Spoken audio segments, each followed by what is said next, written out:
할렐루야. 네, 룻기서 보도록 하겠습니다. 8절 한번 같이 읽겠습니다. 시작. 보아스가 룻에게 이르되 내 딸아 들으라. 이삭을 주우러 다른 밭으로 가지 말며 여기서 떠나지 말고 나의 소녀들과 함께 있으라. 9절도 읽을까요? 시작. 그들이 베는 밭을 보고 그들을 따라 내가 그 소년들에게 명령하여 너를 건드리지 말라 하였느니라. 목이 마르거든 그곳에 가서 소녀들이 길어온 것을 마실지니라 하는지라. 네. 자, 우리 8절에 보니까요. 이제 그 하인들의 이제 롯에 대한 칭찬과 이렇게 소개를 들은 이 그 보아스가 8절 한번 띄워주시면요, 이렇게 이야기합니다. 한번 따라하겠습니다. 내 딸아. 이렇게 친절하게 그 이방 여인 모압을 내 딸아 부르고 나서는 이야기합니다. 들으라. 이삭 주우러 다른 밭에 가지 말며 여기서 떠나지 말고 나의 소녀들과 함께 있으라. 이렇게 이야기하면서요, 또 이 밭이 끝나면 자리를 옮길 거잖아요. 그죠? 이 추수가 끝나면. 근데 보아스가 땅이 많았나 봐요. 그러니까 9절에도 보면요. 9절을 한번 보시면 네. 그들이 베는 밭을 보고 그들을 따르라 하면서, 그러면 풍군들이 이쪽으로 옮기면 또 따라가서 거기서 죽고, 저쪽으로 옮기면 따라가서 죽고, 이렇게 하라고 이야기하고 있습니다. 오늘은 여기서 다행히 이삭을 주었는데 내일 또 다른 밭에 가려고 하면, 또 모르는 사람 찾아가려고 하면 굉장히 구차하기도 하고 또 위험하기도 하고, 이런 위험들이 없게 하기 위해서 추수 기간 내내 내 맘만 따라다녀도 추울 수 있다라고 이야기를 하고 있는 그런 내용입니다. 자, 그러면서 또 9절 하반부에 보면요, 자기 밭의 소년들에게, 그 당시 이제 그 사사 시기여서 이방인에 대한 멸시가 되게 컸는데요, 이 룻을 건드리지 말라고도 또 엄명하고요. 또 사실 그 추수할 때, 그 일을 할 때 굉장히 좀 그 중요한 게 물인데요. 우리야 뭐 생수 사가면 되지 그러지만 당시 여러분 물이라는 게 구하기가 굉장히 힘들었습니다. 이렇게 뜨려고 하면 베들레헴에서는 물 구하기가 굉장히 힘들어서 멀리 가서 우물에서 이제 떠서 오고 하고 해야 되는데요. 어쨌든 물도 따로 막 걱정하지 말고 여기 있는 거 마시면 된다라고 이렇게 배려를 하고 있음을 보게 됩니다. 성경에 보면 나그네를 잘 대접하라고 율법에서 신신당부하고 있는데요, 지금 보아스는 그 율법대로 가난한 이방 여인 룻에 대한 친절을 아끼지 않고 있는데요. 여기서 근데 제가 좀 그 유념해서 보게 된 단어가 8절에 나오는, 8절 한 번만 더 띄워주십시오. 하겠습니다. 나의 소녀들과 함께 있으라. 여기 함께 있으라는 단어가 원어로 보면 조금 더 재미가 있습니다. 원어로 보면 다바크라는 단어를 쓰고 있는데요, 룻이 나오미를 붙쫓았잖아요. 그러니까 본드 칠한 듯이 따라왔잖아요. 그죠?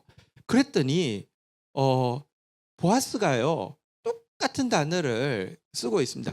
그러니까 뉘앙스대로 살리면 딴 데 가지 말고 여기 딱 붙어 있으라. 여기 본드 칠한 것처럼 이 밭에만 붙어 있으라. 이렇게 이야기해 주고 있습니다. 그래서 이 표현이 여기 2장에 보면 이 다바카 3번이나 나와요. 그러니까 어머니한테 가서 어머니 오늘 보아스라는 사람을 만났는데 추수 끝날 때까지 이 밭에 딱 붙어 있으라고 했습니다 라고 말하면서 한 번 더 나오고요. 그래서 추수 마칠 때까지 바로 그 밭에 소녀들과 딱 붙어 있었다라고 하면서 또 한 번 나오고 3번이나 나옵니다.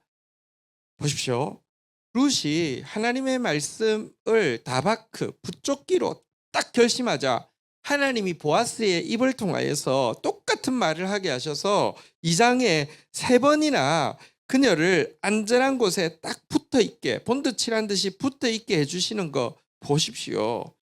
내가 하나님 말씀에 붙어 있기로 결심하면요, 하나님은 나를 절대로 놓지 않습니다. 절대로 포기하지 않습니다. 가장 안전하게 지켜주십니다. 이게 여러분 하나님이 우리의 말을 들으신다는 게 이런 거예요. 내가 붙잡겠습니다. 내가 본드칠한 듯이 어머니 떠나지 않겠습니다. 했더니 하나님이 여러분 여기 있으라 이 정도까지는 할 수 있지만 여기 본드칠한 것처럼 꼭 붙어 있으라 이렇게 이야기 잘 안 할 수 있잖아요. 그죠? 똑같은 말을 반복하게 하시는 거 그게 하나님의 마음을 이 보아스의 입을 통해서 보여주시는 것입니다. 여러분들 이번 12동물 붙기 때 정말 최선을 다하기로 꼭 붙어 있기로 결심하고 이 자리에 함께하는 지체들이 있습니다. 하나님 여러분들 보고 계시고요. 또 결코 놓지 않고 포기하지 않습니다. 할렐루야. 잘하셨습니다. 자, 10절 11절 교독하도록 하겠습니다.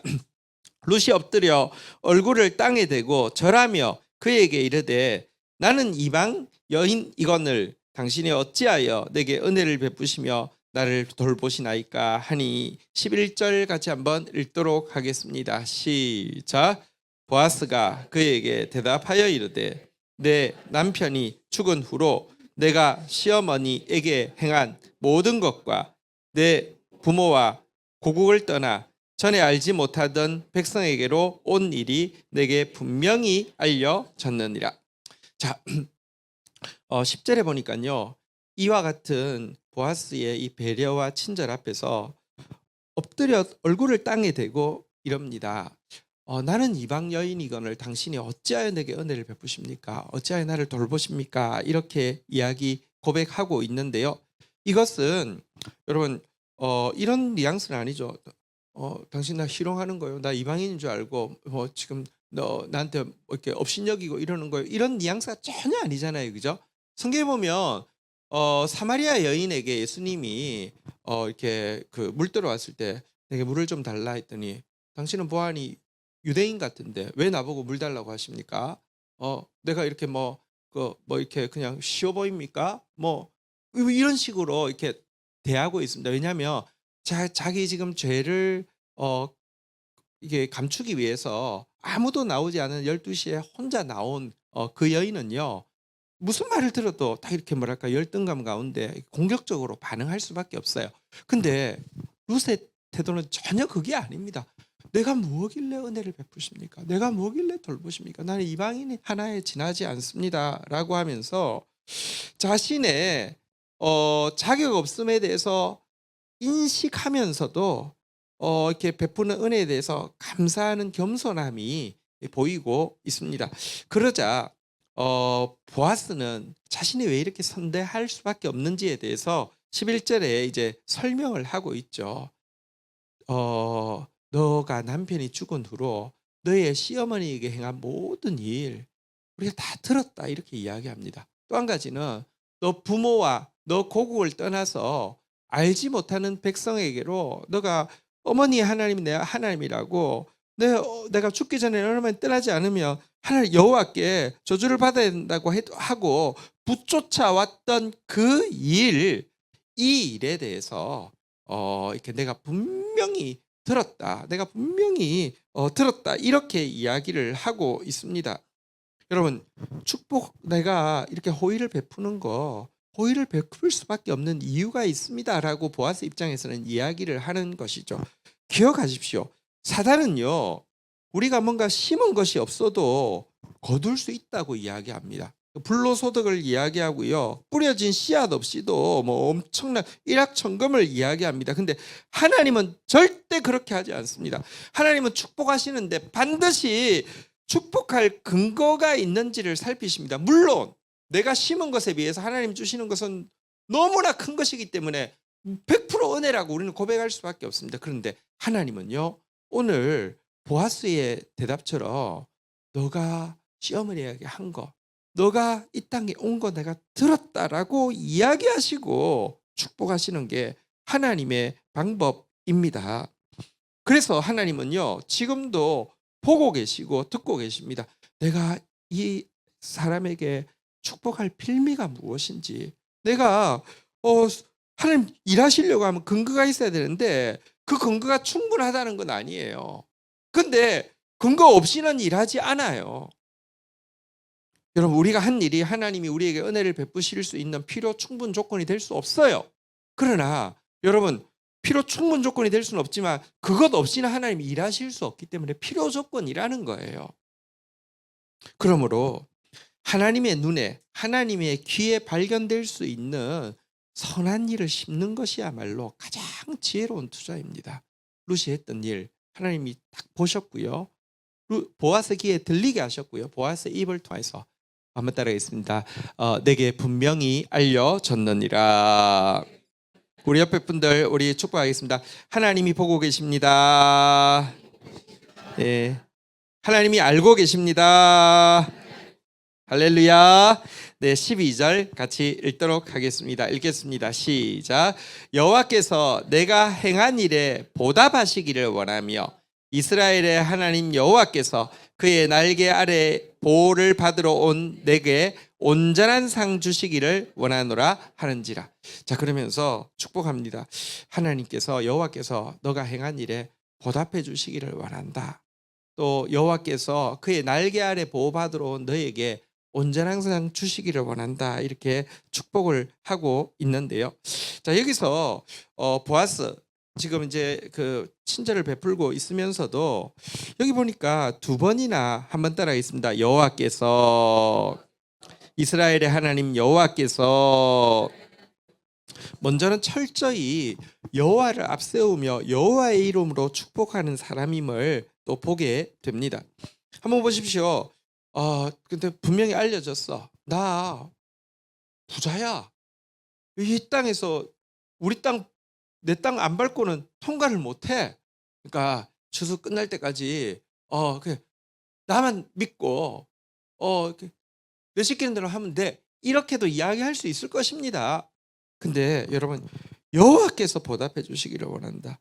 여호와께서 온전한 상 주시기를 원한다라고 이야기하고 있는 이 모습이 사실은요 진짜 유력한 모습입니다. 한번 보십시오. 내 부, 내 인격, 내 힘 가지고 도울 수 있을 것처럼 이렇게 말하고 행동하는 것은요 실은 메시아 컴플렉스나 슈퍼맨 신드롬에 지나지 않습니다. 이렇게 되면 어떻게 되는 줄 아십니까? 여러분, 사람을 의지하게 하면, 자기를 의지하게 하면 함께 망하는 것입니다. 제일 처음에는 순수한 마음으로 할 수 있어도요. 여러분, 어려운 사정이 TV에 나오면 찾아가서 돕다가 죄송합니다. 나중에 성폭행하고 이런 경우가 왜 생깁니까? 인간은요 그렇게 선한 존재가 아닙니다. 온전한 존재도 아닙니다. 인간은요 사람을 자기를 의지하게 하며 함께 망하는 길에 지나지 않습니다. 그런데요 나를 통하여서 하나님 의지하게 만들면요 함께 영원히 복받게 되는 길이 하나님 의지하게 하는 길입니다. 그래서 유력한 자는 큰 소리 빵빵 치면 나만 믿어 이게 아니라, 유력한 자는요 지금 내가 힘이 있고 내가 인격을 갖추고 내게 재정이 있다 할지라도요 그건 아무것도 아니고요 하나님 의지하게 하는 사람이 진짜 유력한 자죠. 어쨌든 이렇게 하나님의 이름으로 축복하고 있는 보아스의 모습을 보게 됩니다. 그리고 여기 보니까 이스라엘의 그의 날개 아래 보호를 받으러 온 너에게 축복한다 이렇게 이야기했는데요. 여러분, 날개 아래 보호받으러 온 사람을 이렇게 이 보호받는 것을 한 단어로 이야기하면 평화라고 이야기합니다. 여러분, 우리 찬송가에도 있잖아요. 주날개 및 내가 편안히 쉬네. 그러면서 주날개 및 나의 피난처 되네. 거기서 나 쉬기를 원하노라. 세상이 나를 못 위로해 주나 거기서 평화를 누리리라 하는데요. 그러니까 날개 아래 있다. 여러분, 암탉이 이렇게 새끼를 이렇게 품고 있는 이 상태를 평화라고 하는데요. 그러니까 너에게 샬롬이 임하기를 원한다. 이렇게 이야기를 하고 있는데요. 근데 성경 전체에서 룻기 2장 12절이 하나님이 주시는 참된 평화가 무엇인지 가장 잘 설명해 주는 구절입니다. 여러분, 평화라는 단어는 한번 따라하겠습니다. 샬롬. 영어 발음은 샬롬인데 원어 발음은 살롬에 조금 더 가깝습니다. 살롬인데요. 근데 이 살롬이라는 단어에게는 이게 살롬이 새라고 하면, 새가 나르려고 하면 날개가 두 쪽이 있어야 되잖아요. 그러니까 그 두 단어가 같이 있는데요. 하나는요 한번 따라하겠습니다. 살렘. 사렘이라는 단어가 있고요. 한쪽 단어는요. 한번 따라하겠습니다. 사람. 사람은 잘 아시죠? 우리 사람 이렇게 할 때 그 사람 예. 샬롬이라는 단어에는요. 살렘이라는 단어하고 살람이라는 단어가 이 두 날개처럼 같이 있습니다. 이게 형제 단어입니다. 이게 꼭 같이 있어야 되는데요. 살렘은 뭐냐고 하면요. 한번 따라하겠습니다. 완전하다. 온전하다. 여러분 진짜 평화가 뭔지 아십니까? 진짜 평화는요. 하나님께서 원래 우리를 지으실 때 주시려고 했던 영화와 종기를 완전하고 온전하게 회복한 상태를 이 평화라고 이야기합니다. 그래서 사렘이 있어야지 샬롬이 되는 것입니다. 마음은 편한데 여러분 하나님께서 나에게 주시려고 했던 완전한 거 온전한 거 이루어지지 않으면 무언가 비어 있습니다. 그럼 완전한 게 아니잖아요. 그죠? 그래서 사렘이 필요하고요. 다시 한번 따라하겠습니다. 완전하다. 온전하다. 자, 그리고 완전하고 온전하려고 하면 또 살람이 필요한데 한번 따라하겠습니다. 보상하다. 보복하다. 우리는 죄로 말미암아 하나님이 워낙 우리에게 주시려고 했던 완전함, 온전함을 다 잃어버렸고요. 사단은 우리의 것들을 너무 많이 빼앗아 갔고 또 우리를 너무 많이 학대했습니다. 그래서 완전하고 온전하게 되려고 하면요. 빼앗긴 것을 보상받고요. 학대당한 것에 대해서 하나님이 보복해 주시는 것이 꼭 필요합니다. 그래서 진짜 내가 진짜 평안이 있다 하는 것은요. 하나님께서 갚아 주셔야 하고요. 또 하나님께서요. 대적들에 대해서 보복해야지만 진짜 평화가 이루어지는데요. 여러분 근데 이 12절에 보면요. 우리 12절에 보니까 내가 행한 일에 한번 따라하겠습니다. 보답하기를 원하며 자, 살렘은 완전하다 온전하다. 살람은 보복하다 보상하다였는데요. 여기 보답하기를 원하며 원어는 무엇일까요? 살람입니다. 너에게 네가 빼앗긴 것을 하나님께서 보상하시고 너를 학대했던 그 대적들에 대해서는 보복하시기를 원한다. 이렇게 이야기하고요. 이스라엘의 하나님 여호와께서 그의 날개 아래 보호받으러 온 너에게 한번 따라하겠습니다. 온전한. 자, 이게 원어로 무엇일까요? 살렘입니다. 사실 여러분 살렘과 살람이 한 구절에 같이 들어 있어서 진짜 이 샬롬 날개 그늘 아래에 이렇게 품어 주시는 것을 설명하는 구절은 이 구절밖에 없습니다. 보아스는 하나님께서 너에게 보상하시고 보복하실 것이다. 그래서 너를 완전하게 하시고 온전하게 하실 것이다. 그래서 너가 마치 정말 그 날개의 그늘에 쉬는 것처럼 참된 평화를 주시기 원한다. 이렇게 축복을 하고 있는 것입니다. 그리고 여기에서 온전한 상 주시기 원한다고 했는데 여기서 말하는 온전한 상이 무엇일까요? 진짜 평화의 본체이시고요. 평화의 왕 대신 예수 그리스도에게까지 이어지게 되는 축복을 빌고 있습니다. 온전하지 않은 우리가 주는 상이 절대 온전한 상이 될 수 없는데요. 완전하신 예수 그리스도에게 있다 있으면 누구도 빼앗아갈 수 없는 평강을 누리게 되고요. 이 축복대로 결국 룻은 다윗의 증조모가 되고요. 다윗을 통하여서 예수 그리스도께서 나오시게 되죠. 어쨌든 이 온전한 상까지 필요 주고 있습니다. 자, 그러자 마지막 절 13절 한번 보도록 하겠습니다. 룻의 고백입니다. 같이 한번 읽도록 하겠습니다. 시작. 룻이 이르되 내 주여 내가 당신께 은혜 있기를 원하나이다. 나는 당신의 하녀 중에 하나와 같지 못하오나 당신이 이 하녀를 위로하시고 마음을 기쁘게 하는 말씀을 하셨나이다 하니라. 자, 룻은 이제 보상하시고 보복하시기를 원한다. 완전함과 온전함으로 회복시켜 주시기를 원한다. 너에게 평화 주시기 원한다. 라고 이야기할 때에 한번 따라하겠습니다. 네, 주여 내가 당신께 은혜 있기를 원하나이다.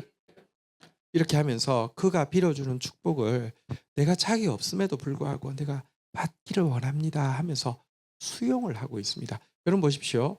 진짜 겸손하지 않으면요. 일단 아까 사마리아 여인이 제일 처음에 이야기한 것처럼요. 일단 공격적으로 반응합니다. 당신 누구길래 나한테 이런 요구를 하는 거예요. 희롱하는 거예요. 이렇게 나와요. 그리고 희롱하는 게 아니라는 걸 알아도요. 뭐 그 자리에서 저 그럴 뜻이 아니었습니다. 오해하셨으면 미안합니다.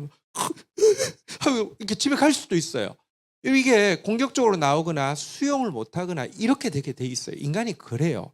근데 진짜 자기가 여러분 워낙에 받을 자기가 없다는 사실을 진실로 고백하는 게 겸손이에요. 겸손하면요. 공격적으로 대하지도 않고요. 수용 못하고 여러분 보십시오. 막 베푸는 건 좋아하지만 은혜를 잘 못 받는 사람이 있어요. 그 근저에는요. 아직까지 나 이렇게까지 나 진짜 누구 남한테 동정받을 만큼 나 그런 사람 아니야 하는 나 이렇게 나 그렇게까지 비참하지 않아 하는 사실은 아직까지 나 자격이 있다고 생각하는 게 근저에 있기 때문에 그런 거예요. 이 룻은요 정말로 자기가 자격이 하나도 없다는 것을 이 두 번이나 자기는 여종 중에 하나와도 같이 못합니다. 하녀 중에 하나와도 같이 못합니다라고 하면서 나는 이방인입니다. 나는 이스라엘 땅에 있는 모든 가장 최하층민 하녀 중에 한 사람하고도 비교할 수 없습니다라고 하면서 자기 자격 없음을 완전히 알고 있지만 그런 겸손이 있기에 정말 은혜를 소중하게 받아들이면서 당신이 이 하녀를 위로하시고 마음을 기쁘시게 하는 말씀을 하셨나이다라고 하면서 수용하고 있는 모습을 보게 됩니다. 여러분 우리 정말 하나님 앞에서 자격 없음을 진실로 인정함으로 말미암아 그래서 하나님 주시는 은혜, 자격 없는 자에게 거저 주시는 선물을 진실로 감사함으로 받아들일 수 있는 사람 되기를 주의 이름으로 축원드립니다. 이런 사람에게만 온전한 상대신 예수 그리스도가 머물 수 있고 그를 통하여서 나타날 수 있기 때문에 그렇습니다. 한번 생각해 보십시오. 자기의 자격 없음을 제대로 인식한 사람은 우리가 또 내가 은혜를 받아도 살다 보면 또 서운한 일 생기고 또 어려운 일 생겨요. 그래도 그 사람은요 은혜를 먼저 생각하고 잊지 않을 수 있는데요. 자기가 어느 정도 받을 자격이 있었다고 생각한 사람은요 서운한 일 당하고 어려운 일 당하면요 은혜 잊어버리고요 은혜 떠나고요 혹은 사람에 대해서 또 원수가 됩니다. 보십시오. 누가 내 원수 될까요? 나하고 아무 상관없는 사람 원수 안 돼요. 나한테 은혜 받은 사람이 원수 돼요. 왜 그러냐고 하면 나 그럴 만 했어 이런 생각이 있기 때문에 그런 것입니다. 여러분 성경에 다윗의 모습을 보면 참 성경이 성경이다 이런 생각을 해요. 이스라엘에서 지금도 다윗은 정말 막 아버지 같은 존재인데도요 성경에 보면 그의 허물 그의 죄악들 다 기록돼 있잖아요. 절대 성경은 용비어 정가가 아닙니다. 근데 성경에 기록된 다윗의 실수 범죄들 그렇지만 하나님이 또 역사하시자 또 참회하고 회개하고 돌이킨 것들이 기록이 쭉 있는데 근데 성경에 보면요 다윗이 범한 범죄 실수 중에서 해결이 되어지지 않았고 결국 천국에 가서 반드시 만나가지고 미안하다고 손잡고 꼭 갚아야 될 잘못이 하나 있습니다. 뭔지 아십니까? 무비보셋과의 관계에서의 일인데요. 여러분 다윗이 나라를 통일하고 왕위가 견고해지자 요나단과의 언약을 기억하고 요나단 자손 없냐고 물어봤더니 무비보셋이 피난하면서 이렇게 살기 위해서 이제 유모가 하는 과정에 이렇게 떨어져 가지고 이렇게 절름발이가 되었는데 그 아들이 하나 있다고 하니까 찾아내 와 가지고요. 다윗의 사울 왕에게 속했던 모든 재산을 그에게 다 주고요. 이제 사울 재산은 또 사울 고향에 있을 거 아니에요. 그죠? 근데 그는 예루살렘의 수도에서 다윗 왕과 같은 상에서 떡을 먹을 수 있는 은총을 베풀었습니다. 이제 진짜 언약을 기억한 것이죠. 그때 무비보셋이 자기는 진짜 이런 거 받을 자격이 없는데 정말 이 은혜 베풀어 주신 것에 대해서 너무 감격하면서요. 사무엘하 9장 8절에 보면요. 무비보셋도 룻처럼 절을 하면서 이렇게 답을 하는 내용이 나옵니다. 그가 절하여 이르되 이 종이 무엇이기에 왕께서 죽은 개 같은 나를 돌아보시나이까 하면서 정말 자격 없습니다 하고 이렇게 그것을 받아들이게 되었는데요.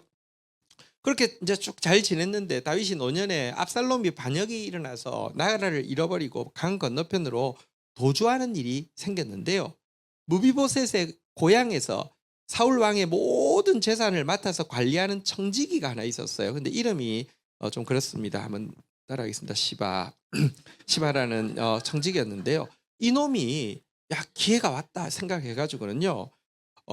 다윗 일행을 맞이하면서 음식을 많이 준비해가지고 왕이시여 이거 어떻게 합니까? 막 눈물을 훔치면서 이걸 드시고 힘을 내십시오. 이렇게 하니까 왜 너희의 주인 모비봇은 함께 나오지 않았느냐라고 하니까 그가 이렇게 이야기합니다. 실은 이런 말 해도 될지 모르겠지만 우리 주인이 이제 이스라엘 족속이 오늘 내 아버지의 나라를 내게 돌리리라 하고 지금 막 아주 정말 그냥 막 지금 흥분해 있습니다. 이런 식으로 모함을 했어요. 전혀 그렇지 않았는데요. 그러니까 다윗이 화가 나서 뭐라고 이야기했냐고 하면요. 무비보셋에게 있는 것은 전부 너 것이다라고 하면서 사울 왕의 재산이니까 엄청나게 많았을 거 아니에요. 그죠? 이 청지기한테 그냥 너 해라 이렇게 하게 되었습니다. 진짜 분별 없는 행동이었어요. 사람을 진짜 잘못 본 거죠.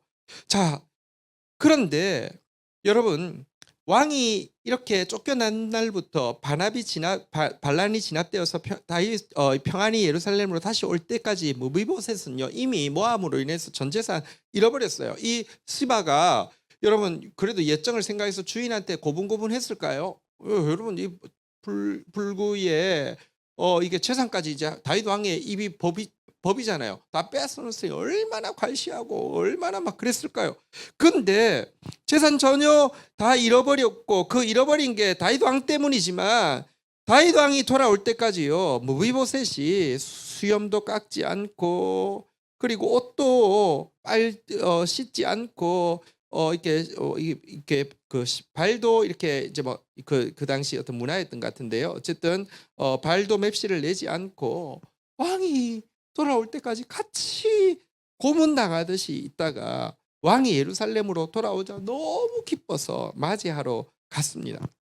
하지만 다윗이 무비보셋을 보면서 아주 차갑게 대하죠. 오해를 아직도 가지고 있었던 것이죠. 무비보셋이여 네가 어찌하여 나와 함께 가지 아니하였느냐 이렇게 물었습니다. 무비보셋이 고백합니다. 내 주 왕이여 왕의 종인 나는 다리를 절무로 내 나귀의 안장을 지워 그 위에 타고 왕과 함께 가려 했는데 이제 안장도 치우고 말도 이렇게 숨겨놓은 상태에서 내 종이 나를 속인 종인 나를 내 주왕에게 모함하였나이다 이렇게 이야기하면서도 하지만 내 주 왕께서는 하나님의 사자 같으시니 왕의 처분대로 없어서 내가 가지 않은 것 때문에 너무 이렇게 얼마나 마음이 상하셨겠습니까? 안 그래도 반란이 일어나서 그랬는데 당신이 믿고 잘해준 제가 그 자리에 없어서 그 끼친 상심을 생각하면 왕의 처분대로 하옵소서 이렇게 이야기를 했어요. 진심으로 그렇게 이야기했어요. 근데 그때까지 이 고백 속에 보면요 무비보셋에게 어떤 서운함도 남아있지 않음을 분명히 알게 됩니다. 그러면서 이렇게까지 대답을 합니다. 사무엘하 19장 28절 한번 볼까요? 19장 28절 한번 같이 읽겠습니다. 시작. 내 아버지의 온 집이 내 주 왕 앞에서는 다만 죽을 사람이 되지 아니하였나이까? 그러나 종을 왕의 상에서 음식 먹는 자 가운데 두셨사오니 내게 아직 무슨 공의가 있어서 다시 왕께 부르짖을 수 있사오리까?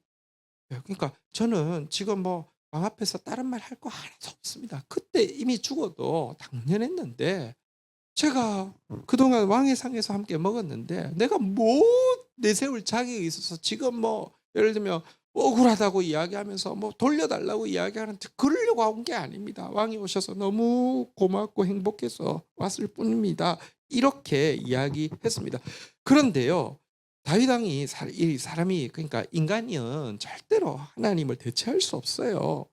다윗 왕 굉장히 유력한 사람이잖아요. 다윗 왕에게도 유력하다는 단어, 기본이라는 단어를 쓰고 있는데도요. 다윗 왕이 뭐라고 이야기한 줄 아십니까? 아주 귀찮은 듯이 네가 어찌하여 또 네 일을 말하느냐? 내가 이르노니 너는 시바와 밭을 나누라 이렇게 이야기합니다. 듣기 싫어. 뭐 구구절 길게 이야기하지 말고 저 가 그냥 뭐 그저 시바하고 밭 나누면 밭 나누어 이렇게 이야기를 끝내고 있습니다. 말을 딱 끊어버렸습니다. 여러분 진짜 냉대한 것이죠. 진짜 아직까지도 오해하고 있는 것이죠. 그러니까 사람 보는 눈이 인간이니까 그렇게 현명하고 그렇게 귀한 사람이었는데도요 이렇게 끝났습니다. 이게 다윗이 무비보셋에 대한 마지막 말이고요. 그 말에도 불구하고요. 19장 30절에 보면요. 무비보셋은 이렇게 마지막으로 고백합니다. 무비보셋이 왕께 아뢰되 내 주 왕께서 평안히 왕궁에 돌아오시게 되었으니 그로 그 전부를 차지하게 하옵소서 아니라 당신만 돌아오면 됩니다. 그때 처음 당신이 이야기하셔서 가지라고 한 그걸로 끝입니다. 저는 없어도 됩니다. 당신이 돌아와도 됩니다. 보십시오. 근데 참 다윗 왕은 참 잘못했지만 천국 가서 분명히 무비보셋 찾아가지고요 붙잡고 이렇게 사과를 하면서 너무 고마워할 거예요. 하나님 절대로 이거 성경에 이렇게 기록됐는데 그게 끝이 날까요? 절대 그렇지 않습니다. 그런데 무비보셋은 너무 귀하지 않습니까? 우리가요 은혜 입고 나서도요 은혜 잊어버리기도 쉽고요 은혜 입힌 사람하고도 원수되기 쉬워요. 왜 그런 줄 아십니까? 그래도 나한테 난 할 만큼 했어.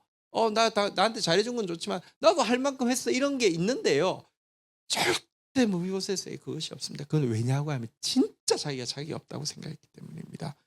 그런 사람이 끝까지 붙쫓을 수 있고요. 나바크 되어 있을 수 있고요. 그러니까 결국 그의 후손인 바울을 통해서 다윗의 후손으로 오신 예수 그리스도를 섬기는 온전한 상을 받을 수 있었습니다. 만약 그러지 않았다고 하면요. 여러분 다윗 지파만 남고 그러니까 유다 지파만 남고 전부 배반하고 열 지파가 다 떠났는데요. 신기하게 사울 지파인 베냐민 지파는 유다 지파에 남습니다. 무비보셋은 안 떠난 거예요. 그게 쉽지 않아요. 솔직히 말하면 바로 왕이 다윗 전에가 사울 왕이었어요. 다윗 왕조가 오래된 것도 아니에요. 바로 직전이 왕이었기 때문에 다윗 왕으로부터 동을 돌리면요. 자기 베냐민이 제일 가능성이 많은 거 아닙니까? 그는 끝까지 다윗을 붙쫓았고요.